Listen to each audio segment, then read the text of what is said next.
जय हिंद दोस्तों, आपका अपने YouTube channel the institute of mathematics में स्वागत है। मैं हूं प्रिंस कुमार।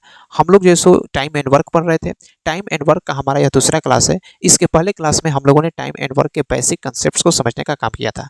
इस क्लास में हम लोग टाइम एंड वर्क से संबंधित महत्वपूर्ण प्रश्न जो आपके प्रीवियस ईयर क्वेश्चन में पूछे गए हैं, उन तमाम सवालों को जो है सो हम लोग पढ़ने का काम करेंगे और समझेंगे कि इस तरीके के सवाल को जो है सो हम लोग ट्रिकली कैसे जो है सो बनाते हैं। तो चलिए, पहला सवाल आपसे सीजीएल के प्री एग्जाम में पूछा गया सवाल है। सवाल कहता है कि ए बी सी तीन व्यक्ति हैं जिनकी कार्य क्षमता का अनुपात 2:5:3 दिया गया है। यदि तीनों व्यक्ति एक साथ मिलकर काम करते हैं तो किसी काम को 27 दिन में पूरा कर देते हैं, तो बताना है कि उस काम के 4/9 भाग को बी और सी मिलकर के उस काम को कितने दिन में कंप्लीट कर देंगे। तो सबसे पहले तो हमको निकालना है टोटल वर्क। तो एक बात बताइए, यहाँ पे ए बी सी तीनों का एफिशिएंसी का अनुपात दिया गया है 2:5:3 दिया गया है। मतलब ए का एफिशिएंसी 2 है, बी का एफिशिएंसी 5 है, सी का एफिशिएंसी 3 है। तो तीनों जब एक साथ मिलकर काम करेंगे तो तीनों का एफिशिएंसी संयुक्त हो जाएगा, कंबाइन हो जाएगा। तो एक बात बताइए, 5 2 7 और 3 10, 10 एफिशिएंसी से तीनों मिलकर के किसी काम को 27 दिन में कंप्लीट करते हैं। मतलब कि टोटल वर्क हो जाएगा 10 × 27, टोटल वर्क हो जाएगा 270। अब सवाल में कहते हैं कि बी और सी मिलकर के उस काम का 4/9 हिस्सा, तो टोटल वर्क हो जाएगा 270। इसका 4/9 हिस्सा को अगर निकालते हैं तो 9 × 27, 10 × 30 = 120, यानी कि इस टोटल काम के 4/9 हिस्सा कितना आ जाएगा 120। अब इस 120 यूनिट काम को जो है सो बी और सी मिलकर कितने दिन में करते हैं, तो बी की एफिशिएंसी 5 है, सी की एफिशिएंसी 3 है और दोनों की एफिशिएंसी है 8। तो 15 8 120, मतलब कि बी और सी मिलकर के उस काम को कितने दिन में पूरा करेंगे। ऑप्शन नंबर बी सही जवाब हो जाएगा। कितने दिन में पूरा कर देंगे, 15 दिन में जो है सो काम को कंप्लीट कर देंगे। हमको आशा है कि आप इस बात को समझ गए होंगे। चलिए इसके आगे अगला प्रश्न देखने का काम करते हैं कि ए किसी काम को 20 दिन में पूरा कर सकता है जबकि बी उसी काम को 25 दिन में पूरा करता है। यदि वे दोनों एक साथ 8 दिन तक काम करते हैं तो बताइए कि शेष जो काम बचा है उसका फ्रैक्शन क्या है, कितना काम का अंश बचा हुआ है। तो एक बात बताइए, सवाल में कहते हैं कि ए किसी काम को 20 दिन में कर सकता है जबकि बी उसी काम को जैसे कितने दिन में कर सकता है, 25 दिन में कर सकता है। तो सबसे पहले हम मान लेंगे टोटल वर्क कितना है। ए किसी काम को 20 दिन में पूरा कर सकता है जबकि बी उसी काम को जैसे कितने दिन में पूरा कर सकता है, 25 दिन में पूरा कर सकता है। तो टोटल वर्क मानने के लिए इन दोनों संख्याओं का एलसीएम लेते हैं। तो 20 और 50 का एलसीएम निकालेंगे तो आएगा 100, यानी कि कुल कार्य जो सो कितना हो जाएगा 100 हो जाएगा। यह 20 दिन में 100 यूनिट काम करते हैं, मतलब एक दिन में 5 यूनिट काम करेगा। यह 25 दिन में 100 यूनिट काम करते हैं, मतलब एक दिन में कितने यूनिट काम करेगा, 4 यूनिट काम करेगा। सवाल में कहते हैं कि दोनों लोग जो सो एक साथ मिलकर के 8 दिन तक काम करते हैं। तो एक बात बताइए, ए एक दिन में 5 यूनिट काम करेगा, बी जो सो एक दिन में 4 यूनिट काम करेगा, मतलब कि दोनों मिलकर के एक दिन में 9 यूनिट काम करेंगे। दोनों 8 दिन तक साथ काम करते हैं तो 9 8 72, कितना यूनिट काम हो गया होगा, 72 यूनिट काम जो सो क्या हो गया, कंप्लीट हो गया। अब 72 यूनिट काम कंप्लीट हो गया है तो रिमेनिंग कितना यूनिट काम बचा है, तो रिमेनिंग काम बचा है 28 यूनिट। कितने में से, 100 में से 28 यूनिट पर। जब इसको फ्रैक्शन में लिखेंगे तो 4 से कैंसिल कराएंगे तो 7, 4 से कैंसिल कराएंगे तो 25। तो जो शेष काम बचा है उसका फ्रैक्शन जो होगा, भिन्न जो होगा, कितना हो जाएगा, 7/25 हो जाएगा। ऑप्शन नंबर जो है सो इसका बी सही जवाब हो जाएगा। ये जो सवाल पूछा गया है एसएससी एमटीएस में सवाल पूछा गया, एसएससी एमटीएस 2023 के पेपर में सवाल पूछा गया है। आई बात समझ में। चलिए आगे एक और सवाल देखने का काम। अगला सवाल आपके एसएससी सीजीएल के पेपर में सवाल पूछा गया, बहुत ही बेहतरीन सवाल है। सवाल कहता है कि पी जो है क्यू, सवाल कहता है कि पी क्यू से दोगुना अधिक कुशल है, यानी कि पी की कार्य क्षमता जो सो क्यू के कार्य क्षमता के दोगुना अधिक है, दोगुना अधिक है।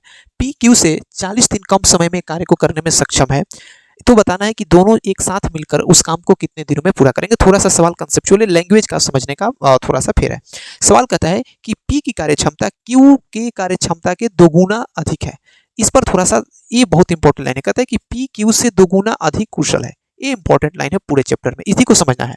पी जो है क्यू से दोगुना अधिक कुशल है। सवाल समझिएगा, दो व्यक्ति हैं, एक व्यक्ति पी है, एक व्यक्ति क्यू है। इनके एफिशिएंसी का रेशियो दिया गया है। सवाल में कहते हैं कि पी की एफिशिएंसी क्यू के एफिशिएंसी से दोगुना अधिक है। अगर मान लेते हैं कि क्यू की एफिशिएंसी 1 है तो 1 का दोगुना कितना होता है, 2। तो 2 अधिक है, तो 1 से 2 अधिक है, मतलब कि पी की एफिशिएंसी हो जाएगा 3। इतनी बात समझना होगा। सवाल में कहते हैं कि पी की कार्य क्षमता क्यू के कार्य क्षमता के दोगुना अधिक है, दोगुना नहीं है। अगर खाली दोगुना कहता तो यहाँ पे 2 लेते हैं, कहता है कि दोगुना अधिक है। तो अगर हम क्यू के एफिशिएंसी 1 मान लेते हैं तो इसका दोगुना 2 अधिक है, मतलब 1 से 2 अधिक कितना हो जाएगा, 3 हो जाएगा। मैंने कल के क्लास में बताया था कि अगर कुल कार्य टोटल वर्क कांस्टेंट होता है, कुल कार्य नियत होता है, उस स्थिति में एफिशिएंसी यानी कि कार्य क्षमता और टाइम का जो अनुपात होता है वो क्या होता है, एक दूसरे के अपोजिट होता है, एक दूसरे के जो क्या होता है, इन्वर्स होता है, उल्टा होता है। है। तो यहाँ पे एफिशिएंसी का रेशियो 3:1 दिया है, तो इनके टाइम का रेशियो हो जाएगा 1:3। मैंने ये सभी बात कल की क्लास में जो सो समझाया था कि अगर कुल कार्य निश्चित होता है, टोटल वर्क कांस्टेंट हो, तो कार्य क्षमता और टाइम का एफिशिएंसी और टाइम का जो रेशियो होता है, अनुपात होता है, एक दूसरे के इनवर्सली प्रोपोर्शनल होता है, एक दूसरे के व्युत्क्रमानुपाती होता है।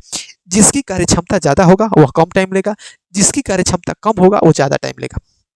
इसके बाद सवाल में कहता है कि P जो है Q से 40 दिन कम समय में कार्य करने में सक्षम है। यहाँ पे देखिए Q किसी काम को 3 यूनिट दिन में करता है, जबकि P उसी काम को कितने यूनिट दिन में कर देता है, 1 यूनिट दिन में काम को कंप्लीट कर देता है। तो एक बात बताइए, P जो है Q से कितना यूनिट काम दिन कम ले रहा है, तो 2 यूनिट दिन काम से कम ले रहा है, 2 यूनिट काम दिन कम ले रहा है। लेकिन सवाल में कहता है कि नहीं 40 दिन कम समय ले रहा है, तो 2 यूनिट रिप्रेजेंट करेगा 40 दिन को, तो 1 यूनिट रिप्रेजेंट करेगा किसको, 20 दिन को। मतलब कि P किसी काम को कितने दिन में कंप्लीट कर देगा, 20 दिन में कंप्लीट कर देगा। तो एक बात बताइए, यहाँ पे हमारा टाइम चल गया, यहाँ पे एफिशिएंसी चला गया, तो टाइम में जब एफिशिएंसी से समय में कार्य क्षमता से गुणा कर देंगे तो टोटल वर्क निकल जाएगा कि नहीं निकल जाएगा, निश्चित रूप से निकल जाएगा। इसका एफिशिएंसी 3 है, 20 दिन में कितने यूनिट काम करेगा, 1 दिन में 3 यूनिट काम करेगा, मतलब कि 20 दिन में कितने यूनिट काम करेगा, 60 यूनिट काम करेगा। मतलब कि कुल कार्य जो हो गया 60। अब दोनों को जोड़ दीजिए, P का एफिशिएंसी 3 है, Q का एफिशिएंसी 1 है, 3 और 1 4 मिलकर के उस काम को कितने दिन में कंप्लीट कर देंगे, 15 दिन में जो उस काम को पूरा कर देंगे। ऑप्शन नंबर ए इस प्रश्न का जो क्या हो जाएगा, सही जवाब आ जाएगा। आई बात समझ में। चलिए आगे एक और प्रश्न देखने का काम करते हैं। जो भी हम लोग इस क्लास में प्रश्न देखेंगे वो सभी किसी न किसी एग्जाम में, प्रीवियस ईयर के एग्जाम में जो पूछा गया ही सवाल जो है सो होगा। तो चलिए आगे और प्रश्न इंपॉर्टेंट सवाल कहता है कि ए किसी काम को 12 दिन में समाप्त कर सकता है। ए कितनी कार्य क्षमता है, ए का इतना एफिशिएंसी कि वो किसी काम को कितने दिन में कंप्लीट कर सकता है, 12 दिन में कंप्लीट कर सकता है। आई बात समझ में। सवाल में कहता है कि ए किसी काम को 12 दिन में क्या कर सकता है, कर सकता है। यहाँ तक तो ठीक है। आगे सवाल कहता है उसने 6 दिन तक कार्य करने के बाद वह चला गया। एक एफिशिएंसी है कि वो काम को 12 दिन में पूरा कर देगा, और उसने 6 दिन तक काम किया, तो उसने काम का कितना परसेंट काम किया है, 50% काम किया, मतलब आधा काम कंप्लीट करके चला गया है। अगर हमारी कार्य क्षमता है कि हम किसी काम को 12 दिन में पूरा कर सकते हैं और 6 दिन तक हम काम करते हैं, मतलब उस काम आधा हमने काम कंप्लीट कर दिया है, और आधा काम कंप्लीट करने के बाद वो चला गया, मतलब कि आधा काम बचा हुआ है। उसके बाद आधे काम को बी ने इसे 10 दिनों में समाप्त कर दिया। तो आधा काम को बी जो है सो कितने दिन में कंप्लीट करता है, 10 दिन में। आधा काम को बी जो है सो 10 दिन में पूरा करता है, तो पूरा काम करने के लिए बी को जो है सो 20 दिन का समय लगेगा।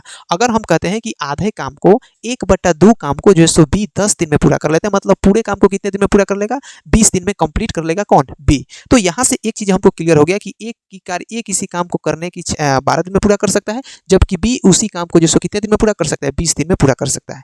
यहाँ से एक चीज़ क्लियर हो गया। अब पूछ रहे हैं कि दोनों एक साथ मिलकर के काम को कितने दिन में पूरा करेंगे, तो टोटल वर्क लेंगे, तो टोटल वर्क हो जाएगा 20 और 12 कैल्शियम निकालेंगे तो आएगा 60। इसका एफिशिएंसी 5 हो जाएगा, इसका एफिशिएंसी 3 हो जाएगा। दोनों लोग उस मिलकर काम को कितने दिन में पूरा करेंगे, तो 60/5 और 3 8 एफिशिएंसी से करेंगे। इसको हम 4 से कैंसिल कराएंगे तो हो जाएगा 15, 4 से कैंसिल कराएंगे तो 2, यानी कि दोनों लोग मिलकर के उस काम को कितने दिन में पूरा करेंगे, 15/2 दिन में पूरा करेंगे। ऑप्शन नंबर बी इस प्रश्न का जैसे क्या हो जाएगा, सही जवाब हो जाएगा। आई बात समझ में। इसके आगे अगला प्रश्न देखने का काम करते हैं।